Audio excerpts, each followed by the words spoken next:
What's going on, guys? It's your boy Cash, and I know it's been a few days. I've been having issues with my recording software. For some reason, it wasn't recording my voice correctly, and it was driving me absolutely nuts. Like my voice would be super low. I am working on another channel, so I got to figure it out there, and then I had to figure out how to fix it there. I'll be revealing those channels very soon, so don't you worry your pretty little head, baby. Don't you worry those pretty little hairs. I got some surprises for you guys that like other games. I don't want to flood it on this channel specifically. I want to have it go on other channels, but they're not ready yet, all right? Well, one channel's really ready. One channel's definitely ready, and I'm just being weird about it. But what's not weird, I'm looking here, but this is actually where the camera is. What's not weird is this character. What did I want to do? Let me just turn the music. Oh yeah, I didn't even get to do more of this because my phone was acting stupid. I couldn't even play. He has some pretty good music in his thing, but we're here to actually talk about the character. Luckily, not only can you use him in the event, right? So you could actually use him in the event, which is cool. Oh, they did lag me out of that. I actually did this fight and I already did it. So I have the ability to use him here. I have the ability to also, because I have friends that have better luck than I do. I have so much work to do today in Dislyte. It's kind of nuts. I wanted to play yesterday and I literally wasn't able to. The boy Miles Davis also has the character, so I'll be trying to use him in different scenarios and see what I can do with him. But you know, as you guys know, let's go first.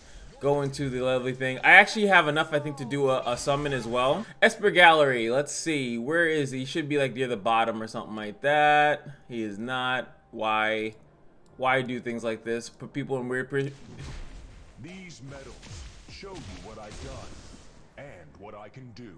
Pretty much.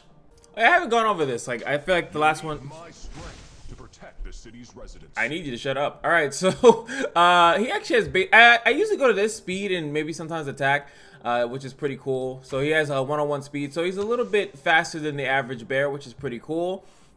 Let's see what other. I always am curious about what other people are running on. And so we got crit damage, which is interesting. Crit damage with crit rate. Hades with counter, and then we also have another most popular, which is Ocean Waves, to reduce his cooldowns.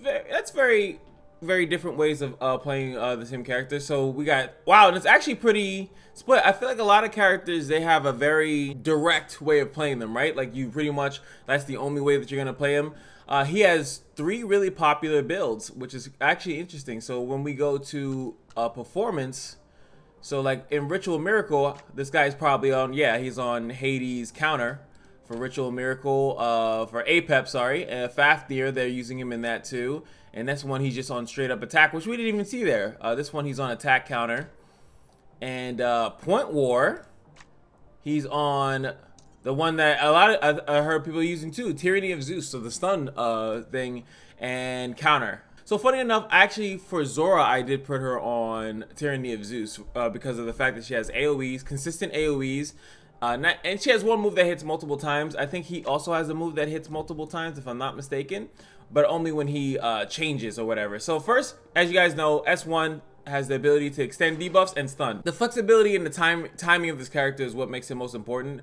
But this is single target. Then you have this one, strikes lightning 5 times to attack random enemies. Each hit deals 45%, whatever like that. So this one is a really good reason to have a stun because it's a multi-hitting move, and it might hit multiple different characters. And if it's a single target, you see that I've noticed it too. Like the numbers just like stack like crazy, which is kind of crazy.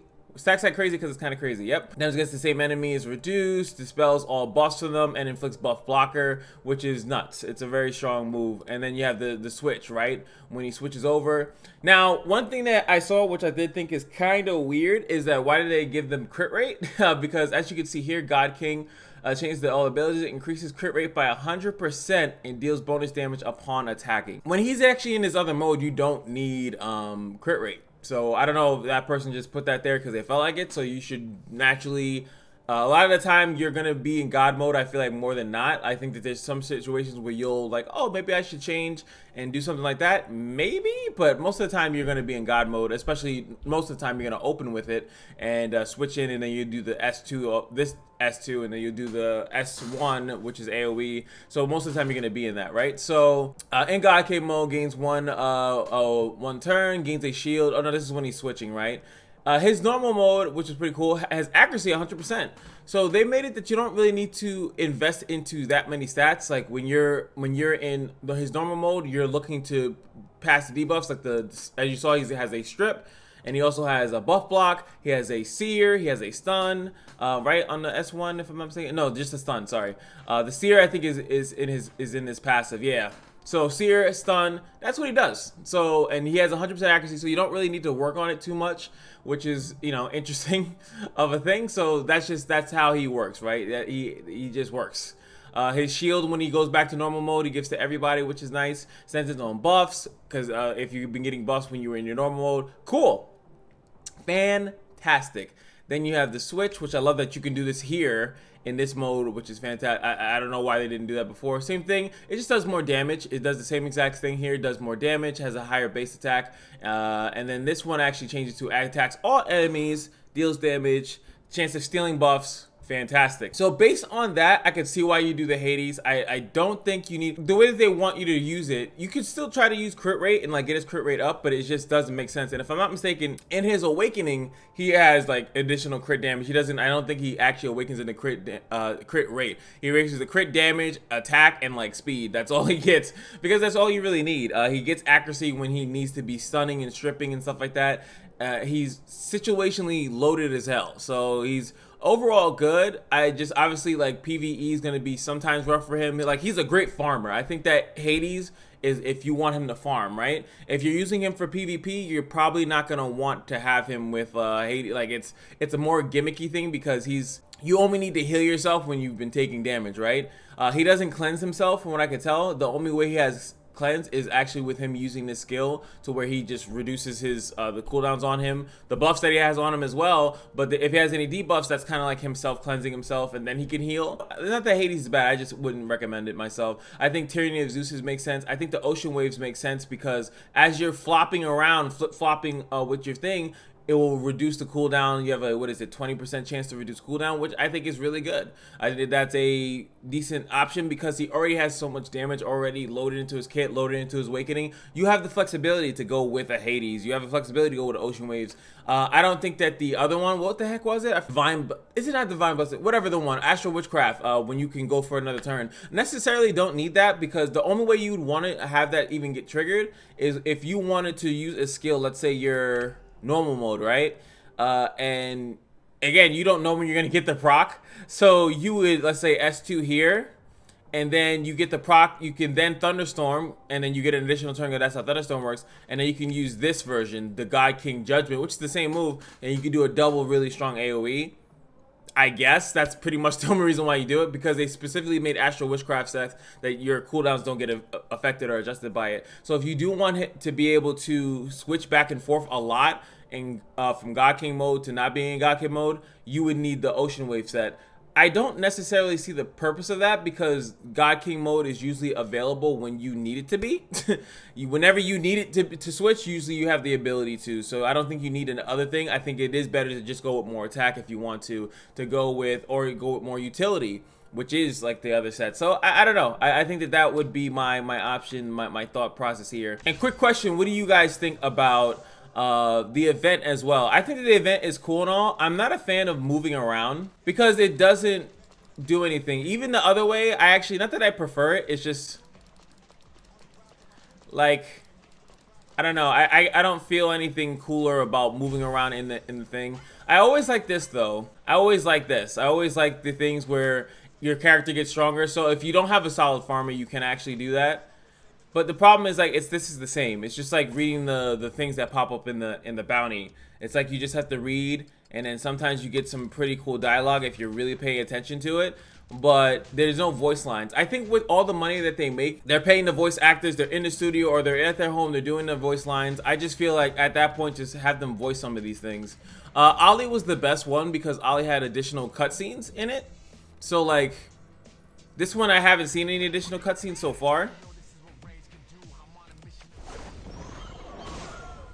So yeah, there it is. So like right here, if I could, like I said, I could S2. If I was with the Astral Witchcraft, S2, S1. But most people, again, are just gonna go here. Boom, gets the shield, and you just use that. That's it. I feel like that's the basic opener, and I feel like since that's the basic opener, 100% crit rate, I think that's where not the Tyranny of Zeus. Tyranny of Zeus is more gimmicky, but have him clear out. Have him as an AoE cleave. Just run the Thor, Hammer of Thor, the crit damage that I think will make more sense.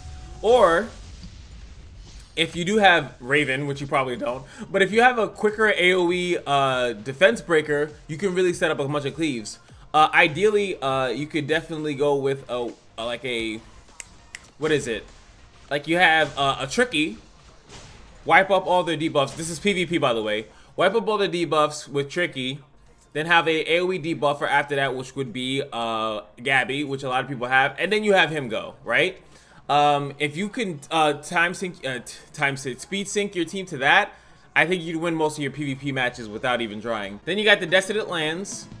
I don't remember on hand.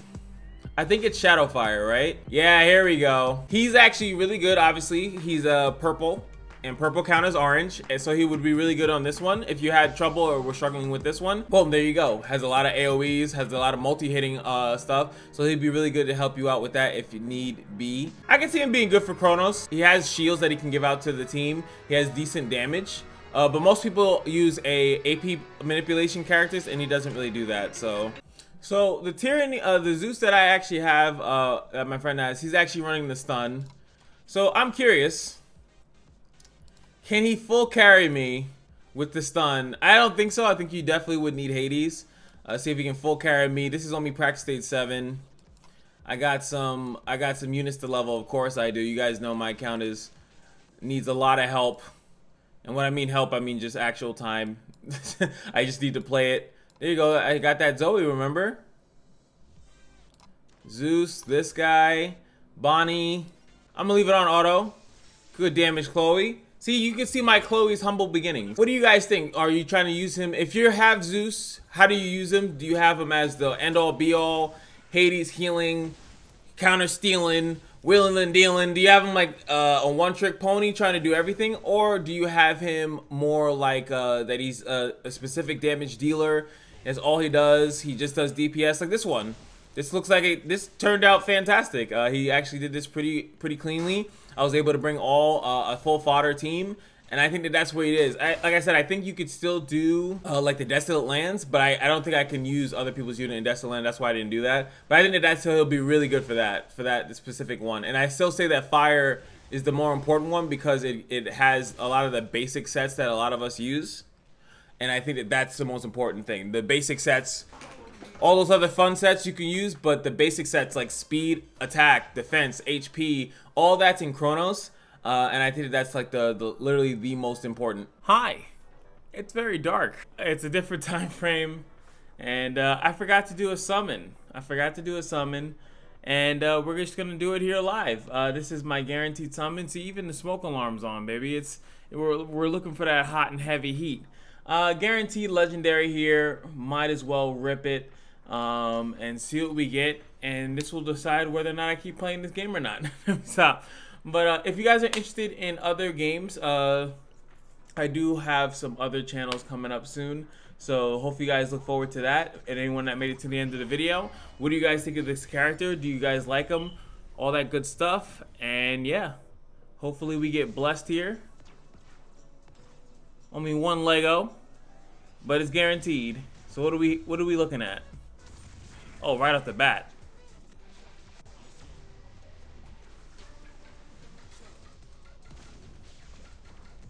No one can silence the sound of thunder. All right, guys. It looks like we're going to be playing Dislyte for a long time. Oh boy. Oh boy, would you look at that? Oh! Wait! All these ones here are mine!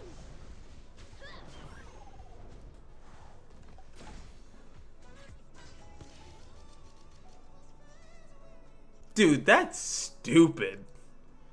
That's just stupid. I'm out. Well, it was fun. It was definitely fun, right? I will see you guys in the next video.